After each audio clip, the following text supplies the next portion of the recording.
Salam, selamat pagi. Kembali dalam renungan doa pagi GKY Palembang.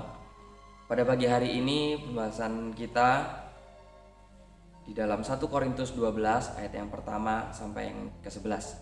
Tetapi sebelum kita membacanya, terlebih dahulu mari kita bersatu di dalam doa. Tuhan Allah Bapa di surga, kembali kami datang bersyukur dan berterima kasih di tengah kondisi yang saat ini sedang tidak baik. Tapi Engkau masih memberikan kesempatan kepada kami untuk kembali merenungkan setiap kebenaran firman Tuhan. Biarlah kiranya firman ini boleh menuntun kami dalam sepanjang kehidupan kami hari ini, juga dalam setiap kehidupan kami hari lepas hari. Berfirmanlah atas kami anak-anakmu siap mendengar. Hanya di dalam nama Tuhan kami Yesus Kristus kami berdoa dan bersyukur. Amin. Kita akan membaca dari ayat yang pertama sampai yang ke-11. Demikian firman Tuhan. Sekarang tentang karunia-karunia roh, aku mau saudara-saudara supaya kamu mengetahui kebenarannya. Kamu tahu bahwa pada waktu kamu masih belum mengenal Allah, kamu tanpa berpikir ditarik kepada berhala-berhala yang bisu. Karena itu aku mau meyakinkan kamu bahwa tidak ada seorang pun yang berkata-kata oleh Roh Allah dapat berkata-kata. Terkutuklah Yesus. Dan tidak ada seorang pun yang dapat mengaku Yesus adalah Tuhan selain oleh Roh Kudus. Ada rupa-rupa karunia, tetapi satu Roh. Dan ada rupa-rupa pelayanan, tetapi satu Tuhan. Dan ada berbagai-bagai perbuatan ajaib, tetapi Allah adalah satu yang mengerjakan semuanya dalam semua orang. Tetapi kepada tiap-tiap orang dikaruniakan penyataan Roh untuk kepentingan bersama. Sebab kepada yang seorang Roh memberikan karunia untuk berkata-kata dengan hikmat, dan kepada yang lain Roh yang sama memberikan karunia berkata-kata dengan pengetahuan. Kepada yang seorang Roh yang sama memberikan iman, dan kepada yang lain Ia memberikan karunia untuk menyembuhkan. Kepada yang seorang Roh memberikan kuasa untuk mengadakan mujizat, dan kepada yang lain Ia memberikan karunia untuk bernubuat, dan kepada yang lain lagi Ia memberikan karunia untuk membedakan bermacam-macam roh. Kepada yang seorang Ia memberikan karunia untuk berkata-kata dengan bahasa roh, dan kepada yang lain Ia memberikan karunia untuk menafsirkan bahasa roh itu. Tetapi semuanya ini dikerjakan oleh Roh yang satu dan yang sama, yang memberikan karunia kepada tiap-tiap orang secara khusus seperti yang dikehendakinya. Saudara, seringnya kita mendengar suara-suara orang per orang yang dengan bangga merasa berjasa atas pelayanan gereja. Apalagi berbicara pembangunan fisik. Mungkin karena berkaitan dengan dana, dalam tanda petik tanda tanya ya, atau bangunan yang kelihatan megah berdiri. Tapi untuk hal-hal kecil seperti koster yang membersihkan gereja, yang selalu rutin datang ke gereja untuk bersih-bersih gedung setiap harinya, jarang atau bahkan tak pernah mendapat apresiasi. Padahal jika kita sadari atau cermati, tanpa mereka, mungkin tempat ibadah dan gedung-gedung yang lain yang butuh perawatan ekstra itu tidak akan pernah terpenuhi sesuai dengan keinginan kita bersama. Perbedaan seperti ini disadari atau tidak disadari menimbulkan perbedaan rasa di hati jemaat. Tak jarang menjadikan pelayanan yang satu seakan-akan lebih tinggi ketimbang dari pelayanan yang lain. Semacam strata karunia. Parahnya jadi sombong rohani. Ternyata sejak awal gereja ada di muka bumi ini, hari ini Paulus menjadi isu hangat sehingga ditulislah oleh Rasul Paulus.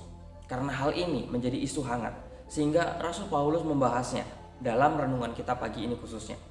Ada bermacam-macam permasalahan yang muncul berkaitan dengan karunia pribadi. Meski perikop ini Paulus belum menyinggung masalah itu, tetapi di perikop selanjutnya jika kita baca di pasal yang ke-12, pasal yang ke-14, ia membahas habis-habisan tentang karunia-karunia ini. Karunia tertentu kebanyakan dalam keadaan trans atau dikuasai roh, atau bisa berbicara dalam bahasa lain dengan berekstase seakan-akan menunjukkan status rohani seseorang. Parahnya, karunia seperti ini dianggap lebih tinggi dari karunia yang lain. Dan orang-orang mulai mengejar karunia-karunia seperti ini. Meskipun mereka dikaruniai juga sebenarnya karunia yang lain. Dari sini Paulus menasihatkan jemaat bahwa karunia-karunia itu banyak ragamnya. Ada yang bisa berkata-kata dengan hikmat, ada yang berkata-kata dengan pengetahuan, ada yang menyembuhkan, ada yang membuat mujizat dan bernubuat, ada yang membedakan roh, berbahasa roh, tetapi juga menafsirkannya. Tetapi ingat, walaupun berupa karunia, tetapi satu roh di dalam ayat yang keempat tadi yang sudah kita baca. Rupa-rupa pelayanan tapi juga satu Tuhan di ayat yang kelima yang sudah kita baca juga. Ada berbagai perbuatan ajaib, tapi satu Allah yang mengerjakan semuanya dalam semua orang. Itu intinya. Tak boleh ada yang merasa lebih hebat dari yang lain karena karunia yang dimilikinya. Karena karunia itu sendiri toh juga adalah pemberian Allah. Karunia itu penting, tetapi kehidupan berjemaat itu juga lebih penting. Mengejar karunia-karunia itu tidak salah, tetapi jangan untuk menyombongkan diri. Pakailah untuk membangun persekutuan jemaat. Itu justru akan lebih baik. Bagaikan beberapa orang dipercayakan membangun rumah. Ada yang bisa merancang, ada yang ahli di bidang dinding, ada yang khusus yang membuat pintu dan jendela. Ada juga yang mengecat tembok. Setelah rumah selesai, siapa yang bisa mengklaim itu hasil kerjanya? Tidak ada. Karena yang empunya rumah itu adalah pemiliknya. Mari renungkan, siapa di antara kita yang masih merasa bangga dengan kerja kita di pelayanan gereja? Seakan-akan kita lebih baik dari yang lain. Seakan-akan karunia kita lebih suci dan lebih dihargai. Surat Paulus ini menegur perilaku demikian. Bila ada karunia-karunia yang kita miliki, syukurilah itu dengan penuh kerendahan hati sebagai pemberian. Namanya juga pemberian. Ya, berarti kita terpilih memilikinya karena pemberinya itu memang memilih kita. Jadi pakailah itu untuk menguatkan tubuh Kristus, bukan untuk kebanggaan pribadi.